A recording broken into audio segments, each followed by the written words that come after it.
Tractor mini bus. शहर से बहुत दूर 5 पीढ़ी नाम का एक गांव था। शहर से बहुत दूर होने के कारण लोगों के शहर आने जाने में बहुत समस्या होती थी। उसी गांव में ज्यादातर लोग गरीब थे। इसी कारण किसी के पास भी किसी प्रकार का कोई वाहन नहीं था। या तो लोग पैदल जाते या तो लोग बैलगाड़ी से जाते। इसी वजह से लोगों के आने जाने में बहुत समस्या होती थी। एक दिन की बात है, चेतू नाम का एक आदमी घर में टहल रहा था और कुछ सोच रहा था। चेतू एक नंबर का लालची किस्म का आदमी था। लोगों की भलाई के बारे में कभी नहीं सोचता था।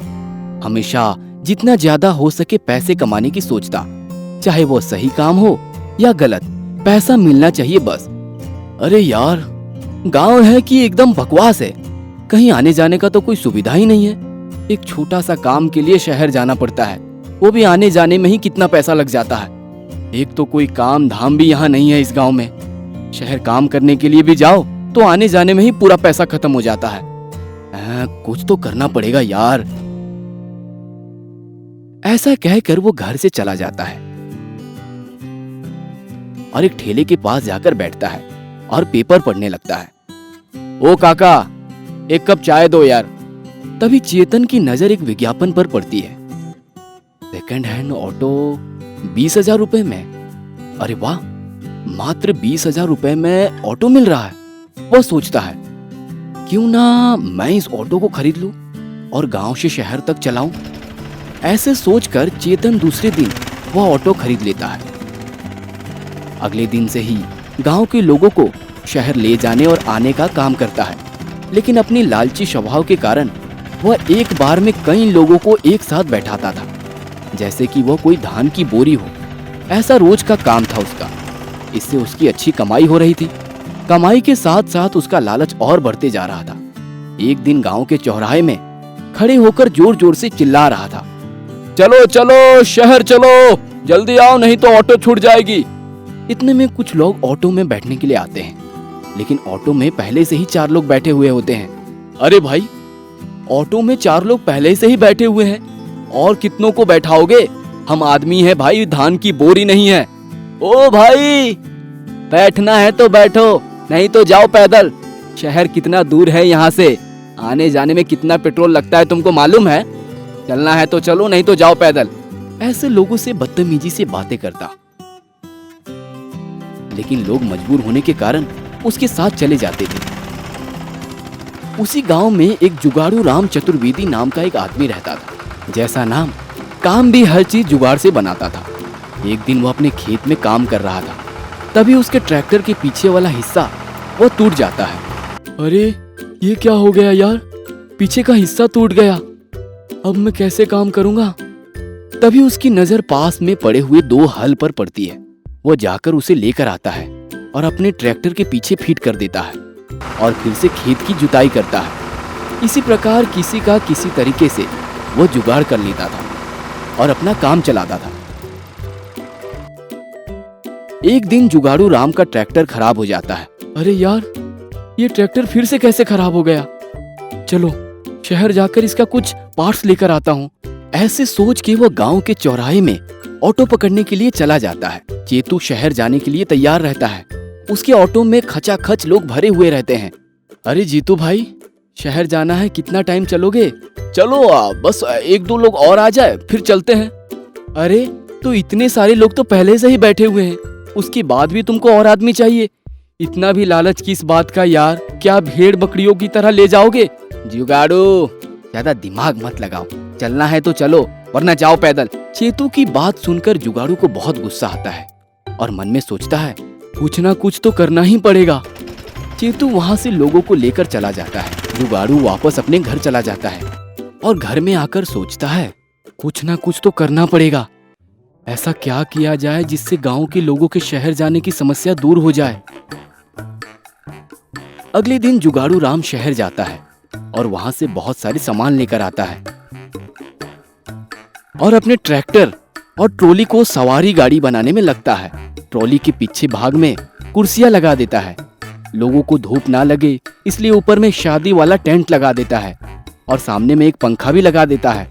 तभी एक आदमी आता है अरे जुगाड़ू भाई, इस बार क्या जुगाड़ कर रहे हो? अरे भाई, मैं अपने ट्रैक्टर को ट्रैक्टर मिनी बस बना रहा हूँ। बस गांव के लोगों को शहर तक ले जाने का काम करूंगा, जिससे शहर आने जाने की सारी समस्या खत्म होगी। वाह जुगाड़ू भाई, इस बार तो बहुत अच्छा जुगाड़ किया। वैसे भी दिन व दिन वो चेतू के आदत खराब होते जा रहे हैं, यही सोच के तो ये बना रहा हूँ। ऐसा बोलकर जुगाड़ू अपना काम कंप्लीट करने में लग जाता है। दूसरे दिन वो अपने ट्रैक्टर मिनी बस को गांव के चौराहे में ले जाता है और खड़ा कर देता है और जोर जोर से आवाज लगाता है, शहर चलो, बहुत सस्ते में आरामदायक। सभी लोग ऐसा अनोखा ट्रैक्टर बस देखकर बहुत हैरान हो जाते हैं और सबके सब लोग उस ट्रैक्टर मिनी बस में जाकर बैठ जाते हैं। ये साला जुगाड़ू राम जुगाड़ करके फिर क्या बना कर लाया है यार। मेरा अच्छा खासा धंधा चल रहा था, इसके चक्कर में आज एक भी ग्राहक नहीं मिले। इसका कुछ तो जुगाड़ करना ही पड़ेगा। फिर उसी रात चेतू जुगाड़ू राम के घर जाता है और उसके ट्रैक्टर के सारे चक्के, नॉट, बोल्ट ढीले कर देता है। अब मजा आएगा। ताला मेरे पेट पर लात मारता है, जब ये लोगों को लेकर जाएगा तो फिर देखने में मजा आएगा। दूसरे दिन जुगाड़ू अपने ट्रैक्टर मिनी बस के पास आता है तो देखता है कि एक नॉट बोल्ट नीचे गिरा हुआ है। अरे ये कहाँ गए यार? फिर अपनी गाड़ी की अच्छे से जांच करता है तो पता चलता है कि सारे नॉट बोल्ट ढीले हो चुके हैं। अरे ऐसे कैसे हो सकता है? कल मैं जब चेक किया तो सब तो ठीक ही था। उसको शक होता है और अपने ट्रैक्टर मिनी बस को ठीक करके गांव के चौराहे पर पहुंचता है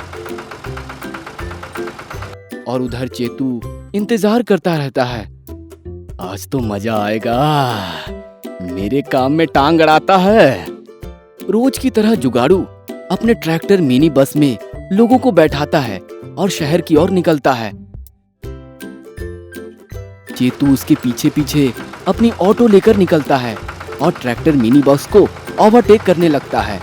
कुछ दूर चलने के बाद, चेतू तू हमको गिराना चाहता था ना, अब देख बेटा तेरा क्या होता है। ऐसा बोलकर जुगाड़ू जोर से ऑटो को टक्कर मारता है और ऑटो अपना बैलेंस खोकर लुढ़कते लुढ़कते एक बड़े से गड्ढे में गिर जाता है। सभी लोग दौड़कर वहां पहुंचते हैं। चेतू छोटी सी डाली के सहारे लटका हुआ रहता है और ऑटो नीचे गिरा हुआ रहता है। बचाओ बचाओ बचाओ रे, कोई तो बचाओ। क्यों रे, तूने ही कल रात को सारे बोल्ट ढीले किए थे ना मेरे ट्रैक्टर के, ताकि हम लोग गिर जाए। हाँ, अब तू लटका हुआ रहा यहीं पे। हाँ भाई, मैंने ही किया था, मुझे माफ कर दो। मैं आगे से ऐसा कुछ भी नहीं करूंगा। अब कृपा करके मुझे यहाँ से बाहर निकालो, मैं मरना नहीं चाहता।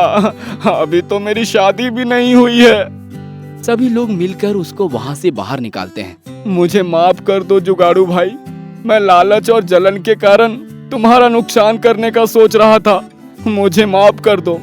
ठीक है, आगे से ऐसा कुछ मत करना। और सभी लोग मिलकर रस्सी से ऑटो को बांधकर बाहर निकालते हैं। इसके बाद दूसरे दिन से चेतू और जुगाड़ू राम दोनों गांव के लोगों को शहर जाने और लाने का काम करते हैं। दोस्तों, अगर आपको ये कहानी अच्छी लगी और आप आगे भी इस प्रकार की कहानियां देखना चाहते हैं तो हमारे इस चैनल को जरूर सब्सक्राइब करें